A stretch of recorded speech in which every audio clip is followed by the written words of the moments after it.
have problems with our technology. Okay, welcome back everyone to the hearings for the Greytown drinking water. We will move into the last block of our presenters for the afternoon, and we will kick off with you, Andy. So if you'd like to join us at the table.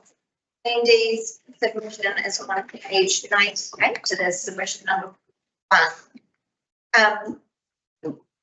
Andy, you have 10 minutes to present to us on your submission, so it needs to be within the realms of the submission you've made. It is suggested that you make your presentation during the first 5 or 6 minutes and allow a few minutes time from councillors. Amy will give you a signal at about 9 minutes so that you know your time is coming to an end. When you're ready. Lovely. Thanks for hearing me out again. My submission was mainly about the options that were presented for consult and for us to make submissions on, and possible other options that were obviously overlooked during the process or perhaps just not put out for consult. Now, I was disappointed to see that obviously we need to get the water situation sorted in Greytown. Obviously got to a point where it needs to be upgraded. I accept that, and I accept that somebody has to pay for it. But the only option for the consult is either everybody in the South Wairarapa pays for it on their rates, or everybody in the South Wairarapa pays for it, plus a targeted rate for just the Greytown people who are connected to the water. Now, surely there could have been other options available, like, for example, fund cuts in the council to make a bit more room so that the costs are less. Other options are asking for funding from the government for making up the complacency of the council over the last 30 years to deal with any of these issues. Like, my questions are, why aren't we more focused on pulling out costs out of the corporation, cutting costs so that we don't have to charge the ratepayers as much every single time? Why do the ratepayers have to foot the bill? And what world does any corporation consistently pass on their losses to the shareholders and get away with it? Like, every corporation that's ever suffered major losses has slashed their staff numbers, slashed the costs out of their daily running of their business. We could cut down the staffing at the council by half, surely, or at least guarantee that there's going to be no pay increases for the council until we get the spending for sewage infrastructure, water infrastructure and roads sorted. Like, that's the basic amenities that surely are what most of the costs of our rates come out every year, is for fixing up the roads, trying to get the water to a drinkable level so we don't have a Havelock North incident in the future, making sure that our sewage is actually being looked after so that we can connect more people to the bloody system and make sure that we are being looked after properly. Like, the sewage pond's never been dredged ever in 30 years. And I'm not saying that the current council is entirely to blame for that, or any of the councillors, but the councillor's job surely is to get between the people in the council and make sure that the council's being held to account.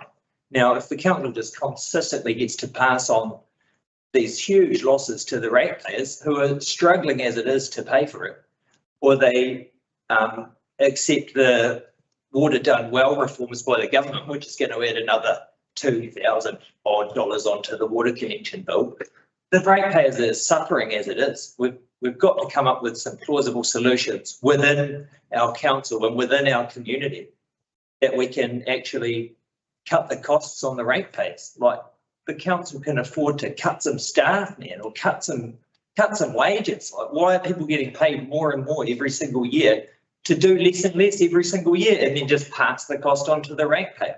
How, guys? You guys are the councillors, and your job is to make sure that the council is doing their job properly and being held to account on behalf of the people that voted you in. And I don't see that happening.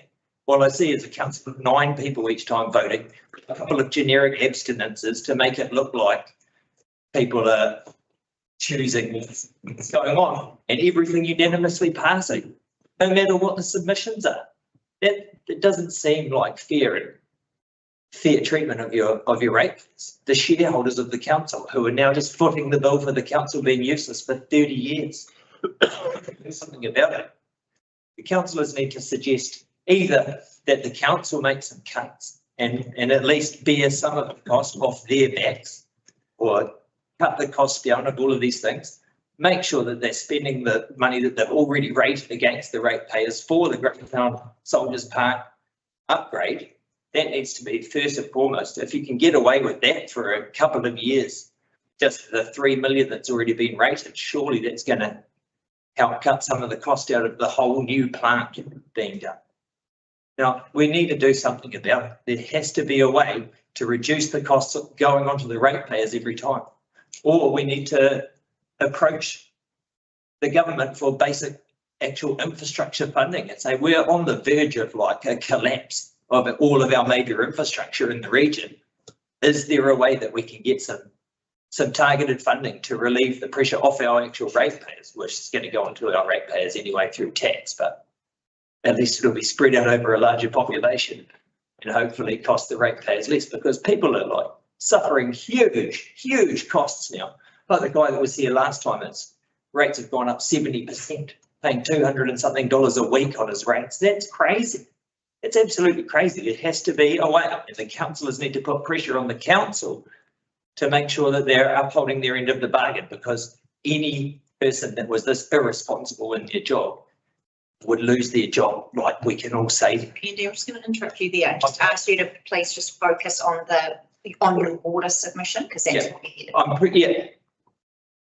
Let's put some pressure on the council to draw the cost out of the water infrastructure replacement in Greytown, so that the ratepayers don't have to foot the entire bill, either through all of us paying or all of us plus just the Greytown folks. That's insane. There has to be a better way to pull some of the cost out of there and make it more feasible for all of the ratepayers going forward.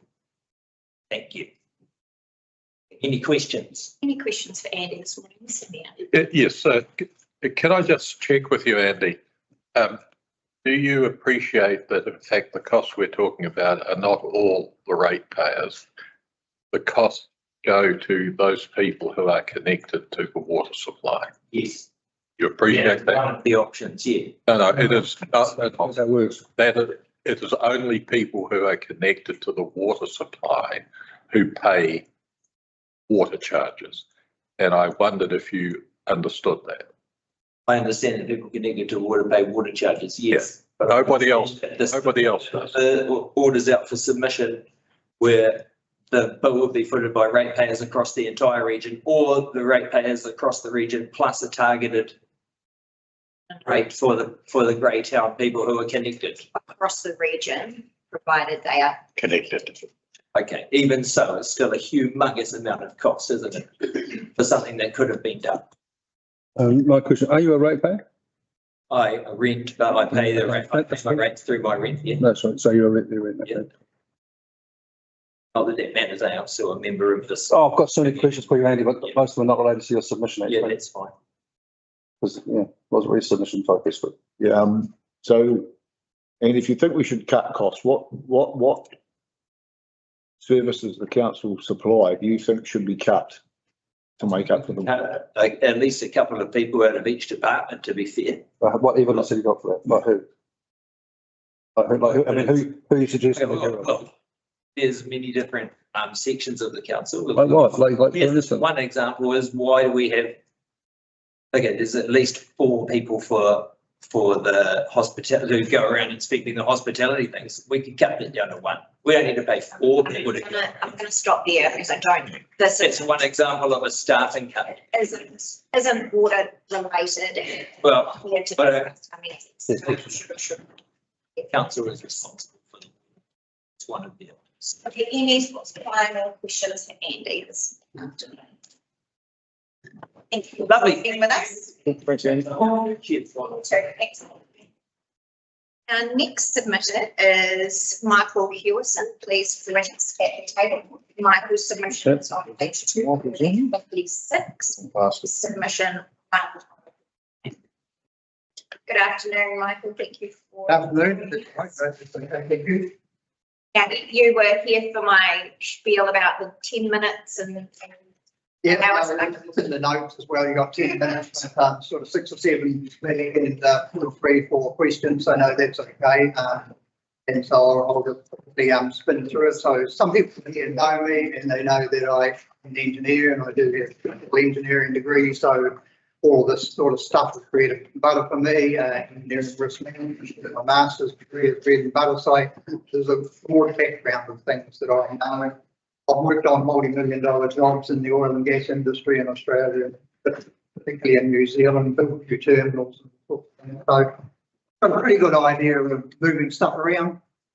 So I guess what I've found out in a little bit of time I'll have a look at this is that now Greytown's primary water supply comes from the pump in the park, and a single pump with no reservoir. The reservoir is actually the underground aquifer, which is quite a flow through there. And clearly the pump works on an on-demand basis. So if someone turns the tap on, drops a bit of pressure, and the pump will come on. Having a single pump, and then, but I have heard, and you've seen in my submission, that supposedly there's a valve somewhere that someone turns on at night and turns off again in the morning and bleeds water out of the council treated main. So my only thought for that was that it's to do with the turn down of the pump, and so I'll explain a little bit about turn down, and I'm sure you'll be aware of your water demand during the day that varies, and you've probably seen a curve of it, that it's hovering along at night almost on the floorboard, and then for a period in the morning, for 2, 3, 4 hours, it goes right up, drops down during the day. There might be a little blip at lunchtime, another big blip at dinner time, and then it drops off again. So the pump, and I think I did hear someone say you've got a take of up to 33 litres a second. That pump's got to spin right up to whatever the demand is at the instantaneous time out of the town to keep a flow up and a pressure up. But then during the middle of the day, it's got to turn down to a much lower flow demand. Then at the night, there'll be an even lower flow demand. But apparently up until during 2021, there was a valve in the Waihini supply line that could supply that low nighttime flow into the town. That meant that your single pump in the bore had to have a turn down range in the medium to high end of your demand curve, and the low end nighttime could be met by the gravity flow from Waihini. That doesn't happen now. And so the only way to then use your pump, your single pump that's set in this range, to pump down this end of town would be to blow water off somewhere. So that's what it made sense to me when I heard that a valve was open. So your pump is probably a centrifugal pump, so they can spin on themselves, but if they spin a lot, they'll heat up the water and they'll vaporise and you'll airlock, and so you've got a problem. So that there's a fundamental problem, I think, with how you deliver the water. That's why I had in here, well, you really need to get the P&ID diagram, a process and instrumentation diagram. You need a picture of your network, and you need to understand the flow characteristics through that network. Now, what you're proposing is a new bore in the park, and I can understand that. And supposedly, according to Bruce Slater and Kerry, they dug that bore that's in the park, and they got down to about 11.5 metres in a log, and they couldn't get through it. So that's where it stopped, and that's where you pumped from. There is really good water under that part of town, so you're looking to put in another bore. I can appreciate that I would want to see 2 bores, so that gives you redundancy, because with no storage anywhere in that Greytown system, unless you pump up to Waihini storage, which I think not all of that's being used, and then gravity feedback from there, you are online, on demand, instantaneous, all day, every day, and that'll be a tough ask, I would have thought. So you would need some redundancy. If you have to do it all in the park, then I would be okay with that. My preference would be that you need a piece of land up Kirtafiti Street, and I won't name the landowner, but it's the one on the south side of Kirtafiti Street, north side. And you would buy a piece of land there, and you would put your 2 bores in there and your pump system, because what we heard the other day is they've made up a new containerised module, treatment module, so that can sit by the pool fence, but it could sit in Kirkfitty Street or it can sit anywhere for that matter. So it's really the chlorination pipe soaking time that's the issue. We'll get around that.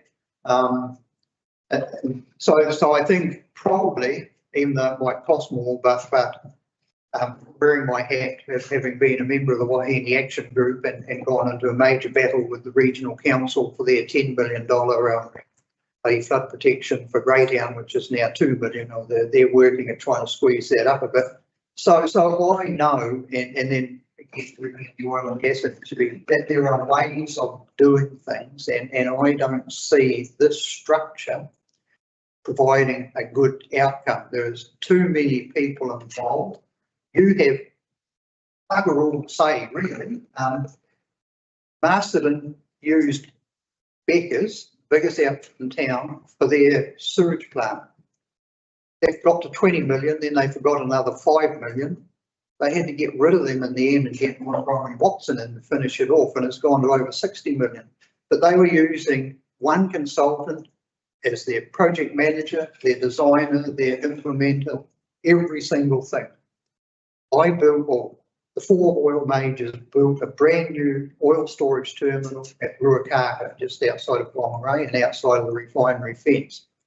So I was Shell's technical person on that group, and I said, well, look, to the bosses at Shell, I want everyone in the same room on the same day, and I want us all to go through a procurement process so you understand the risks of how you buy a project.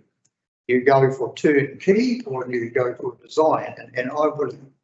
So if you guys are desperate for time, well, then you've got to do what you're doing, which is basically you've just handed it all over to Wellington Water and do something, and you turn the key and hopefully it works. But it would be much better to buy a design of someone who's familiar with doing the sorts of designs that you need. Then it's not much cost to you to make a minor change on that plan, if not quite right. Then when you've got that agreed plan, then you go to the market to build it. Now I then hear, well, you've got this issue of, oh, well, we have to go to the lowest tender, like Carterton did for their sewer plant. They've got burnt badly. Well, you don't have to do that. And again, in the oil and gas industry, we would go on a pre-tender round, and we would have criteria in there so that people could have a go for it, but then we'd line them up like this and run through everything. So we whittled them down to the people that we honestly thought had the total wherewithal of how to do it. That included down to the names of people in the company. If we couldn't get that name, you were out. So you know, I'm used to a pretty hard-edged, hardcore, super analytical way of doing things, and I don't see that in amongst any of this. So yeah, my recommendation, if I had to list them, would be a new system in Kirkfitty Street, but procure it differently from the way it's being procured if you've got the time, and maybe you don't, because like you must be at a hell of a risk at present with a single bore, no storage. That's it. If something happens, you're in stock. I had a whole board on my place for stock water, so Leighton Webb did that. His family of drillers from the Manawatu. That's a 150 or 6-inch bore, and it's gone down about 22 metres, and I got artesian water at about 19 metres. Because I've got artesian water, I then he has to double sleeve it, so he had to put a 300 sleeve over that, down to 10 metres to the first ceiling layer. So that cost me $29,500 for the whole thing. That same guy has bored a new bore on the farm just near you, Greytown, because that farm had a 12-inch bore or 300 diameter, and it's such a big pump down the hole, it was struggling to suck water in around the sides. So he's bored a new 14-inch or 350 well on that side, and I think he's getting 55 litres a second. So the water's easily there.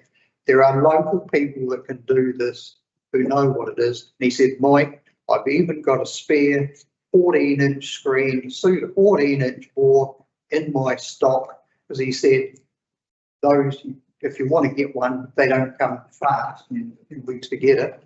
They said to me, because I said, well, I've only got one bore, if shit happens. He said, well, it'll take a minimum of a week to drill a new bore, but he said it really should be 2 weeks because you really need to look at the strata as he's going down. So that's the overall extent of a really fast rundown. It was a 10-minute rundown of a very informative presentation. Thank you. We are out of time. One quick tiny question. We've got to keep it fair, everybody. Yeah, no, sure. Yeah. Email me. I'll, You wait around for 5 minutes, Mike, because we haven't got many to go. Quite savvy, yeah. Well, is that permissible or not? Thank you, Mike. If you're here at the end, councillors are able to talk to you, but it won't form part of our hearing. How many have we got left? We've got Warren. Warren's not here yet, is he? Hold on, wait for a couple of minutes. I'm on Zoom. You are on Zoom, Warren. We can hear you. Yeah. First, so that we can see you as well. what numbers, Warren? Warren is 251 or submission 103. Once you've got your camera on, Warren, you will be able to start. You've got 10 minutes.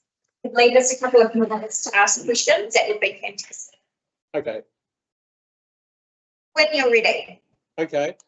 The Greytown Water Treatment Station had already been largely funded by Greytown ratepayers prior to the amalgamation of the Greytown Borough Council.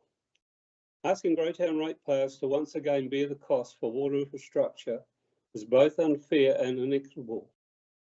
Greytown residents have already paid their share for water services, and continuing to charge them for the project that benefits the wider district, such as Featherston, places an undue financial burden on them. Long-term residents of Greytown include Frank Higginson, Mike Gray and Clive Gibbs remember the rating costs associated with the construction of the existing plant. Clive recounts how his rates increased from $1,200 to $1,500, a one-off $300 cost to pay for the new treatment system, and as he says, that $300 never came off next year's or any other year's rates going forward. Greytown ratepayers of the past have already paid for their water treatment station, and it should remain Greytown's primary source of supply. The fact that Greytown's water treatment station now supplies Featherston suggests that Featherston is the primary beneficiary of Greytown's water infrastructure. Therefore, any investment in securing a new water source should be directed at Featherston, where the need is most pressing. By using Greytown ratepayers' funds for this project, the council is not addressing the root problem, which is the need for a sustainable and independent water supply for Featherston. Since the formation of the South Wairarapa District Council, responsibility for water supply and infrastructure has been shared across the district. As Greytown's water treatment station already serves Featherston, it makes more sense for the costs of the new water source in Greytown to be borne by Featherston. However, charging one town for what is essentially a regional issue goes against the spirit of amalgamation and mutual benefit within the district. Featherston is a town facing water supply challenges, and the logical solution will be to find and fund a new water source closer to Featherston. This would be more cost effective, sustainable, and would return Greytown's plant to supply its own residents. Investing in Featherston's own water supply infrastructure would relieve the unfair financial pressure on Greytown and ensure that both towns have independent, reliable water sources. Adding $2.7 million cost of the Turaniko pipeline upgrade to the estimated $3 million to $7.3 million for upgrading Greytown's water infrastructure brings the total cost to between $5.7 and $10 million. Upgrading Greytown's water supply just to serve Featherston raises several practical and financial concerns. If the same amount of money was spent on developing a new water source directly in Featherston, it would be more efficient than upgrading Greytown's water supply, especially considering the additional $2.7 million needed for the pipeline crossing. Investing in a new water source in Featherston would provide a more sustainable long-term solution. With its own independent water source, Featherston would reduce its dependence on Greytown, allowing both towns to manage their water supplies more effectively. This would likely result in lower maintenance costs over time as the pipeline infrastructure within the towns would no longer be necessary. The 2.7 million pipeline repair is not just one-off time expense. It will undoubtedly require ongoing maintenance and will have potential vulnerabilities, especially during flood events.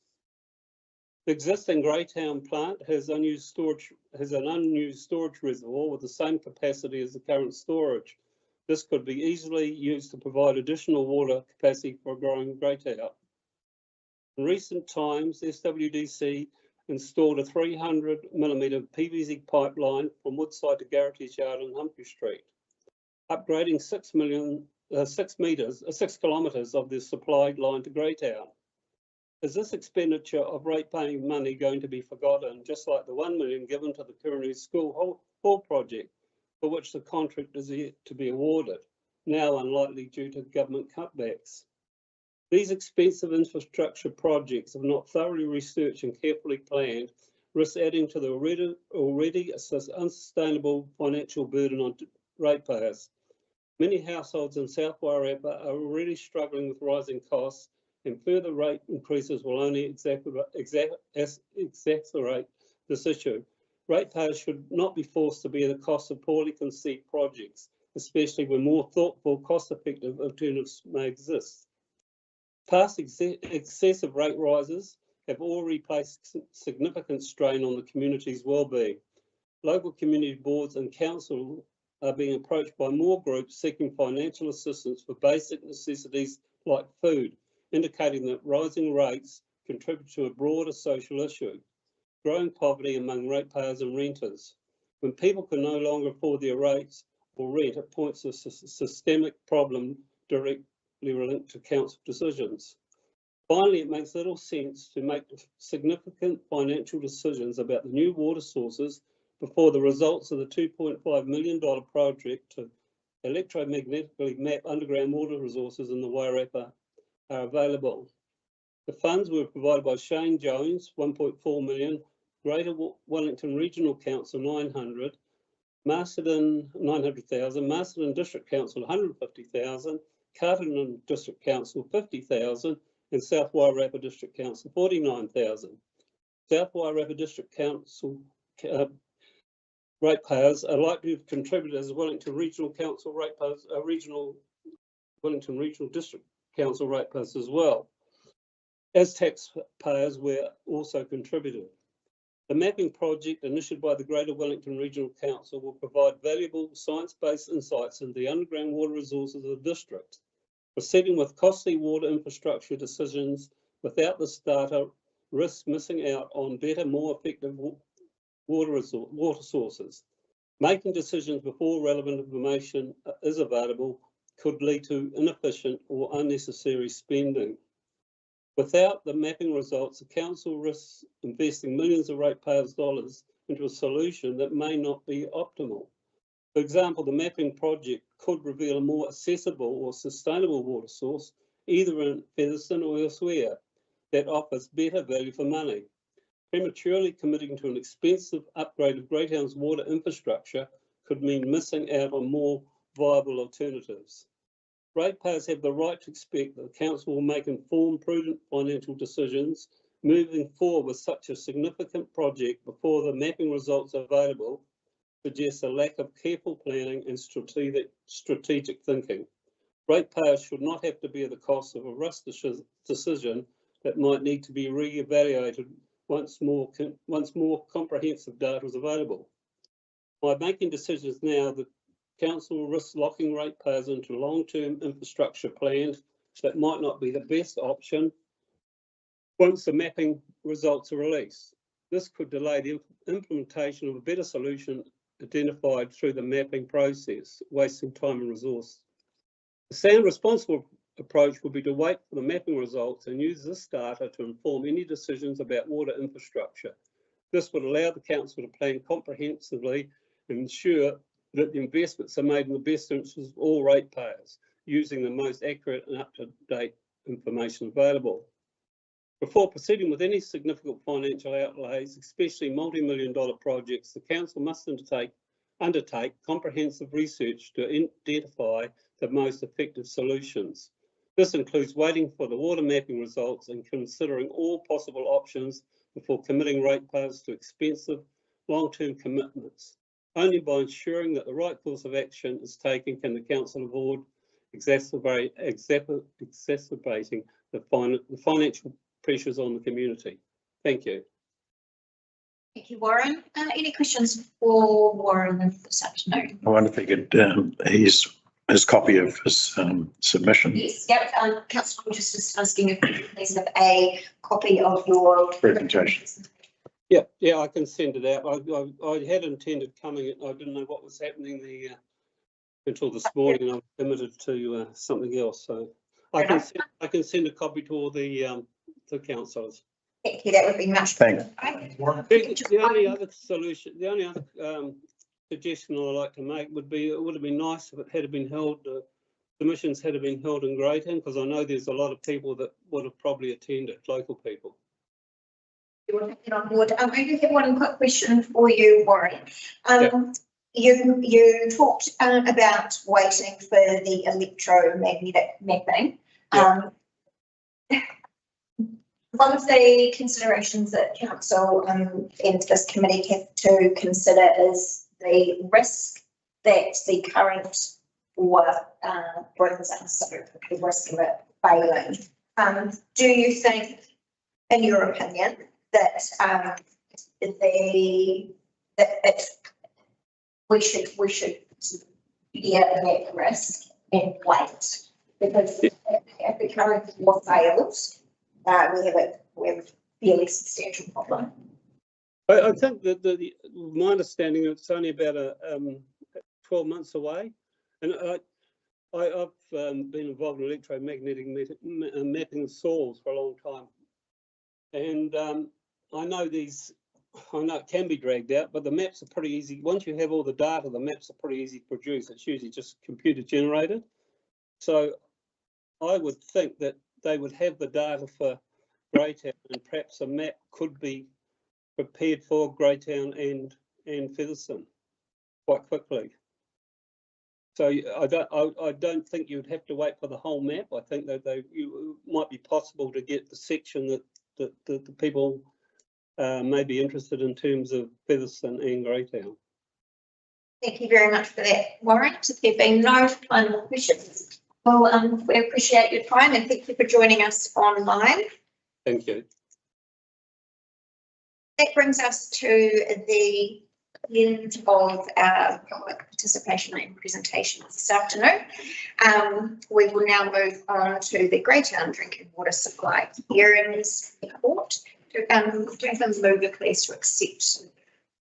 Thank you, Councillor Woodcock, and second, Councillor Bosley. Also in favour, please say aye. All those against, no. Motion is carried.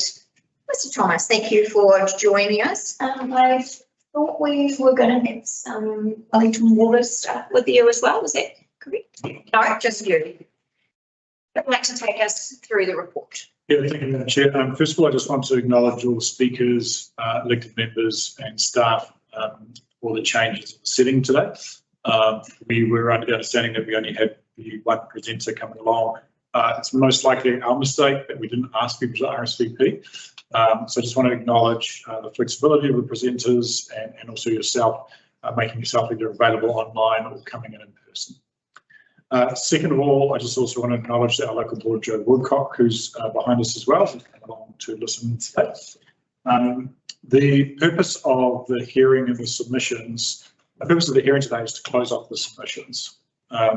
And so it's not to debate the discussion, but it's to hear those submissions, absorb that information, so that at our next meeting that we can deliberate on those discussions. So that's what I just want to acknowledge, and I've acknowledged in the report, and I want to acknowledge it today, is that the quality of the presenters have been, in my mind, quite outstanding.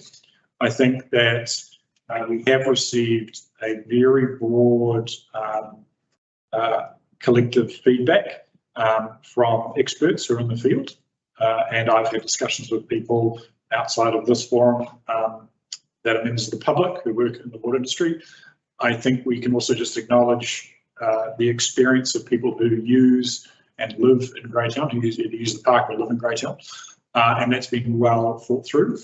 I also just want to acknowledge that the feedback doesn't just pertain to the water supply, but also future use of land and so forth. So I do think that feedback is very valuable, above and beyond what water supply, water services feedback has been. I do want to just comment on a couple of things relating to the submitters here today. First of all, in terms of the presenter from the campground, I read that submission thoroughly, and a week ago already followed that up with Wellington Water in regards to the noise. We haven't spoken to them because we wanted to make sure that the submissions were closed off. My understanding is that there's actually 2 pumps as part of the proposal. One of the pumps, which is the main pump for the water supply, would be underground. That has a decibel of 55 decibels, but that would be very much covered by that, by putting it underground. That noise would be dampened. The more concern is an air pump, which is 77 decibels. And that's the one on which I provided the feedback from members of the public, and we'll do it again after this meeting to Wellington Water around how they can potentially design out any noise or concern. So taking that submission very seriously in terms of the concerns about noise and the impact of campground users. There were a few other bits of feedback today that hadn't heard before, such as the discharge of the treated water back in sewage ponds. So I'll that one up. And also around storage of water as well as a backup, which I can go to Wellington Water and talk to them about. There's been a few people comment about fluoridation of water. I don't think it's probably the scope of our work today. So probably won't follow that one up in particular. The other one just to note is that I think it was great that the submitters talked about the strategic approach to water across the whole of the district. That was not part of this consultation, but I think it was quite valuable just to note that in terms of best use of money and reliability of water supply. They have, following up today about talking about the impact of the sentiment of the memorial as well. It's come through really well in submissions, which we'll talk about further.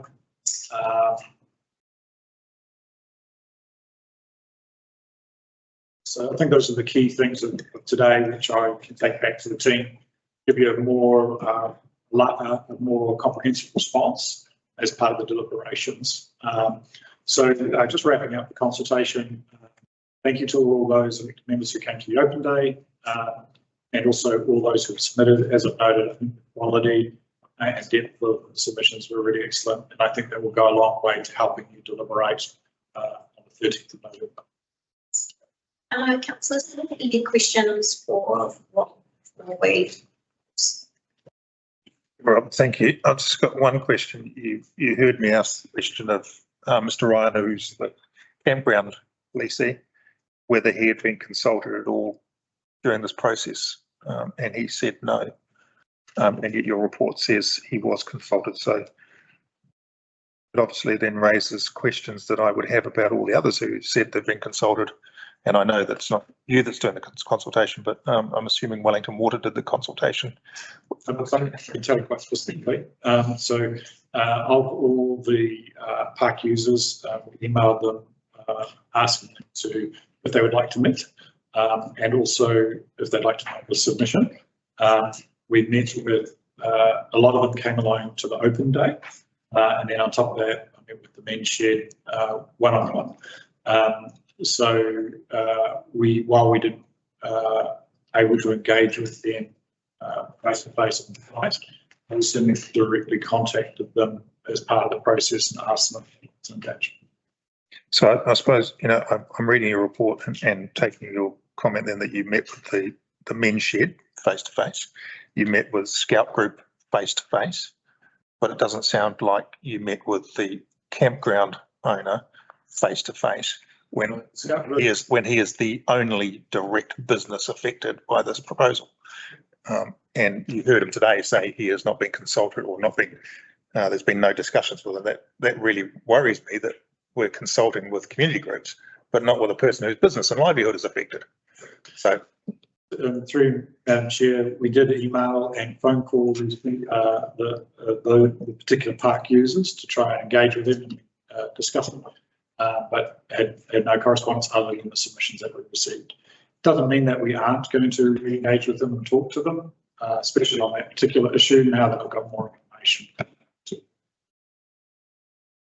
Thank you. Any other questions? No? Thank you. As Rob has mentioned, the timeline for deliberations is the 13th of November. A report will be prepared by the officers for that meeting. So can I just ask one more question? Sure. Of when you prepare the report, Rob, I presume you'll be covering all the topics that were raised in the presentations today, including things like storage and scope and all those sorts of issues? Yes, there's a number of really good key issues, which I guess to dive into with water. There are, as I mentioned, there are a couple of issues that are probably outside of scope, and it might be worth just scope. Yeah, I'll do my best. Well, that of course becomes the question: was the scope right from the beginning? Rob's and that's not talking particularly to fluoride, which is fluoride is outside of scope, absolutely. But no, very specific and one issue use of the land for the men's shed. Yeah, it's not in our scope in terms of the suitable site, but the feedback around that was really strong about making sure that it's get commercial redress at some point, and that it would create employment and so forth.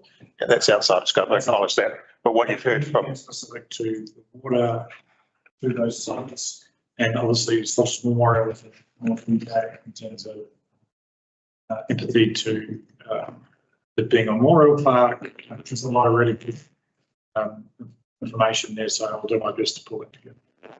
The real issues. A lot of us here are questions that were raised around when we're talking scope. That we and you've got Mike sitting in the background. Obviously, he's very well known in water circles. Rebecca's, who's I don't know many people who are more qualified in that regard that live in the Wairarapa. And when they're talking about the lack of storage, maybe that's something we need to take seriously. And actually use those issues, because obviously if the scope is very narrow, that won't get into it, and then we're going to miss an opportunity or something that may actually be absolutely required. I definitely think that's in scope, just because it was one of the criteria of deciding is about reliability of water. Is there any other things you'd like to see as part of the report back? That's pretty much the main one, I would think. Yes, I agree. Pretty critical if we've only got one pump and we know the existing pump is about to die. So as Mike says, if we only put one pump down, we'll be in the same situation we are now in another 10 or 15, 20 years. I think what's come out today, for interestingly enough, is that Rob's been able to capture a lot of things, for instance, that have come up during the conversations, which will assist us in making a decision at the end of the day during the missions. And it may well be that we have to ask some more questions as well during those deliberations. So that's good. Thank you. Fantastic. With that being the case, as I mentioned, deliberations are the 13th of November. Rob is tasked now with his team of putting the deliberations report together and, as he's mentioned, taking into account the verbal submissions that we've received today. We had 11 verbal submissions today, which is fantastic. We will close the meeting here, and we'll close with closing ideas. What? Oh, sorry. Let's see. Sorry, okay, so we've got some. So I have a mover, please, for the Strategy Working Committee to receive the full set of the Greytown drinking water services. Happy to do that. Note that 106 submissions were received. Note that of the received submissions, 11, 14, we haven't quite finished. Yeah. So, sorry to be a pain, but I need to be in Marsden, so I feel, I know I went over my time and all that sort of thing. Maybe councillor Woodcock will contact you outside of this meeting. Thank you very much for your time. Waiting, so I'm not an expert. I was at a Waipua working group meeting with the Marsden community and the regional council Tuesday this week. There was a 4-hour session and we touched on that a little bit, and I think it'll be quite a while before you get anything. There might be some very, very, very preliminary stuff that might come out very soon. On that right. Thanks, Michael. Right. Yeah. Right. Here's the thing. Looking for a mover. Yep. 106 submissions were received. Note that received submissions, 11 reviewed by the committee today, and note that the deliberations are scheduled for the 13th of November. Councillor Old is our mover, Councillor Connell is second. All those in favour, say aye. Aye. All those against, no. Recommendations are carried. All close with our closing cutting here. Please all join me.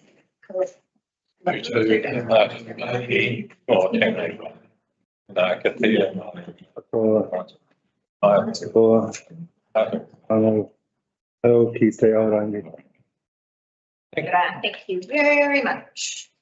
Right. Those- That's the road.